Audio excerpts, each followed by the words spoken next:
A defesa do túnel da Mantiqueira foi um marco da Revolução. Durante 2 meses, os soldados paulistas resistiram aos ataques das tropas federais vindas de Minas. O famoso túnel da Revolução de 32 hoje está assim, desativado. Até 3 meses atrás ainda passavam por aqui trens carregados com cimento vindos de Minas para São Paulo. Agora não. O túnel, com quase 1 quilômetro de comprimento, muito frio e muito úmido, é hoje apenas um símbolo carregado de lembranças de combates e de mortes. Mariano Tabaco, de 84 anos, nos levou até o lugar onde ainda existem trincheiras cavadas pelos paulistas. Mariano, que era sargento na Revolução, conta que os soldados usavam capim-gordura para forrar o chão da trincheira e dormir. Ele ainda se lembra com detalhes os piores momentos da guerra, como o dia em que foi ferido a bala. Curavam a gente dentro de um carro correio. Era um carro hospital. Um hospital improvisado. Perfeitamente. Então ali só se criava e dava ali 2 dias do senhor dentro do carro e só ia procurar a defender seus companheiros. Foi na Revolução de 32 que pela primeira vez no Brasil aviões foram usados em combates. As forças leais a Getúlio tinham o maior número de aviões, 24 contra 7 dos paulistas. Aqui no Museu de Aeronáutica de São Paulo ainda existe um exemplar do avião que ficou famoso na Revolução de 32. É o Vácuo, também chamado de Vermelhinho. Os 2 lados em luta tinham aviões como este. E as tropas, também dos 2 lados, tremiam quando ouviam o ronco de um vermelhinho chegando. O armamento do avião constava de uma metralhadora colocada em cima do capô do motor, controlada pelo piloto. E na parte de trás, o copiloto levava 2 bombas de 20 quilos, ou 3 bombas, para atirar em cima das tropas revolucionárias. E atirava assim com as mãos? Atirava com as mãos. Tirava a bomba aqui e soltava com a mão. E acertava? Às vezes. Mesmo com improvisação, muitos ataques aéreos atingiram frentes de combate e zonas residenciais, destruindo casas e espalhando medo entre a população. Os combates aéreos aborreceram Santos Dumont, que numa declaração pública chegou a apoiar os revolucionários. Santos Dumont se matou no dia 23 de julho. Muita gente acredita que a causa do suicídio foi o uso do seu invento numa guerra. Mas o avião não foi a única novidade tecnológica da Revolução. Na falta de armamentos adequados, os paulistas foram obrigados a usar a criatividade. Os professores da Politécnica, que já era considerada a melhor escola de engenharia do país, inventaram novos equipamentos para a guerra, como este reservatório de água portátil. O projeto de um lança-chamas foi desenvolvido numa oficina mecânica particular. Os engenheiros adaptaram projetos ingleses e franceses de bombas e granadas. Um bom exemplo da criatividade dos revolucionários paulistas foi a invenção desta matraca. Ela imita o barulho de uma metralhadora e foi inventada exatamente para suprir a falta de armamentos pesados. O barulho que ela faz, em muitas ocasiões, conseguiu deter o avanço das tropas adversárias. Vejam só. A indústria paulista também foi convocada a participar do movimento. Alguns industriais modificaram a linha de produção para fabricar armamentos. O empresário Rafael Noschenzi, presidente emérito da Federação das Indústrias de São Paulo, foi tenente na Revolução. A empresa de sua família deixou de fabricar torneiras para produzir capacetes. Nós só fizemos a indústria como nós mesmos fomos para a Revolução. Foi um ideal, puramente um ideal. Mas isso não colocava o patrimônio em risco? Não, de forma nenhuma. E o prejuízo? Não sei se chama prejuízo. Será que vale a pena chamar de prejuízo? Quando você faz alguma coisa por um ideal, você não chama isso de prejuízo, né?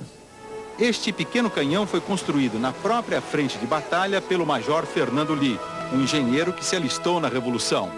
Hoje, com orgulho, o Major Lee mostra o mesmo canhão, agora fixado num rochedo de sua ilha particular, no litoral de São Paulo. Resolvi fazer 3 canhõezinhos bombarda na oficina de São Paulo, Paraná.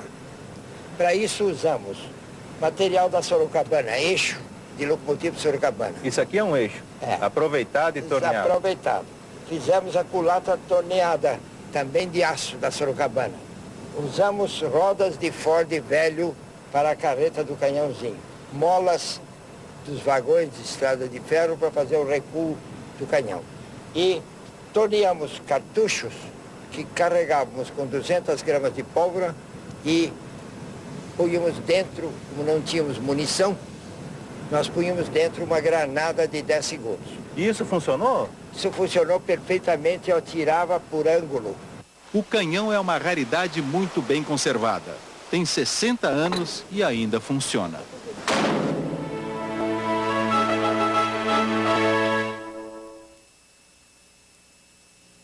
O exemplo do herói que foi torturado teve que cavar a própria sepultura, mas não traiu a causa dos revolucionários. Você vai ver daqui a pouco. Logo nos primeiros combates da Revolução de 32, fica claro que a vitória pende para o lado das forças de Getúlio. Os revolucionários enfrentam um exército 4 vezes maior, mais bem equipado e organizado. Na Frente Sul, os revolucionários, cercados por 4.000 gaúchos e paranaenses, perdem terreno. Esta é a garganta do rio Itararé, que divide o estado de São Paulo do estado do Paraná. É uma garganta profunda, uma barreira natural, que foi usada na defesa de posições militares na Revolução de 30 e depois na Revolução de 32. Nas duas revoluções, os estrategistas militares se prepararam para travar aqui uma grande batalha, a Batalha de Itararé, que em 1930 acabou não acontecendo. E em 1932, as tropas paulistas acabaram recuando. Até hoje, a retirada de Itararé é questionada do ponto de vista militar. Os paulistas perderam uma posição defensiva privilegiada. João Batista Lobo lembra que os oficiais receberam a ordem de retirada com tristeza. Ele, que foi tenente em 32, acha que esse episódio foi decisivo para a derrota dos paulistas. O senhor acha que a retirada teve uma influência muito negativa na Revolução? Teve demais. Teve uma influência, desmoralizou completamente a Revolução Constitucionalista, porquanto o baluarte que era Itararé, a lendária fortaleza de Itararé, ruiu sem um combate, sem uma batalha sequer. Depois da retirada de Itararé, os combates mais importantes na Frente Sul da Revolução de 32 se deslocaram para esta cidadezinha, Buri, que entrou para a história como o lugar onde se travou uma das maiores batalhas da América do Sul neste século. A principal arma dos paulistas em Buri era o trem blindado, 3 vagões revestidos por uma couraça de aço e madeira, armado com um canhão de 75 milímetros. O trem era mais assustador que eficiente. Não conseguiu impedir o avanço dos gaúchos. Os moradores de Buri foram obrigados a deixar suas casas e abandonar a cidade. A estação de trem foi ocupada por tropas. Tomaram a cidade, não tinha mais ninguém aqui. As famílias tinham sido retiradas todas. Então eles entraram, invadiram a cidade e começaram a fazer dela da cidade o que quiseram. Saquearam o que quiseram, comeram do que quiseram, avançaram nas fazendas, nos sítios. Com o rompimento das frentes Sul e Norte, o comando das forças revolucionárias propôs um armistício, depois de 3 meses de luta. Getúlio Vargas aceitou a proposta, nomeou um novo interventor e mandou para o exílio os líderes da Revolução. Alguns soldados foram levados para a prisão em trens de carga. Vitorioso, Getúlio cedeu aos paulistas, marcou a Constituinte para 34. A tese de que São Paulo pegou em armas para se separar do Brasil é hoje descartada pelos historiadores. Mas ainda se discute se 32 foi uma revolução em defesa da Constituinte ou apenas uma contra-revolução das elites que perderam o poder com Getúlio Vargas. Revolução quer dizer progresso, avanço. E eles não queriam o progresso, eles queriam o avanço. Eles queriam voltar ao poder, continuar dominando sem voto secreto, sem aposentadoria, sem 8 horas de trabalho, sem direito à sindicalização, sem direito à liberdade de imprensa, sem direito à liberdade de opinião. Não há a negar que a grande vertente foi mesmo o apelo da Constituição. E a prova disso é que São Paulo foi o último a entrar nessa ideia. A ideia da Revolução pró-constituinte nasceu no Rio Grande do Sul, foi encampada por Minas. E São Paulo foi o 3º estado a entrar. A Revolução de 32 mobilizou milhares de pessoas, modificou a rotina das cidades paulistas, transformou gente anônima em herói. A coragem de um deles ficou registrada na história da Revolução. Na manhã de 28 de julho de 32, o lavrador Paulo Virgínio é preso perto de Cunha por soldados federais quando seguia para o trabalho. Ele é interrogado sobre as posições militares ocupadas pelos paulistas.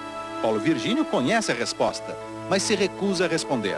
Os soldados passam a torturar o trabalhador, primeiro com chicotadas, depois com água fervendo. Como o prisioneiro não responde às perguntas, os soldados obrigam Paulo Virgínio a cavar a própria sepultura. Pela última vez interrogam o prisioneiro. Paulo Virgínio responde apenas com uma frase: São Paulo vence. 18 tiros nas costas foi, enfim, um dos episódios mais sangrentos da Revolução. Os ex-combatentes de 32 ainda hoje exibem com orgulho o velho uniforme, as medalhas ganhas em combate, os ferimentos de guerra. Todo ano, 9 de julho é lembrado com uma marcha em frente ao monumento erguido em memória dos soldados mortos. Quase todos têm mais de 80 anos. Se esforçam para desfilar com a imponência que se exige de um soldado. Cumprem com dignidade a última missão de 32. Manter viva a chama da Revolução que empolgou os paulistas.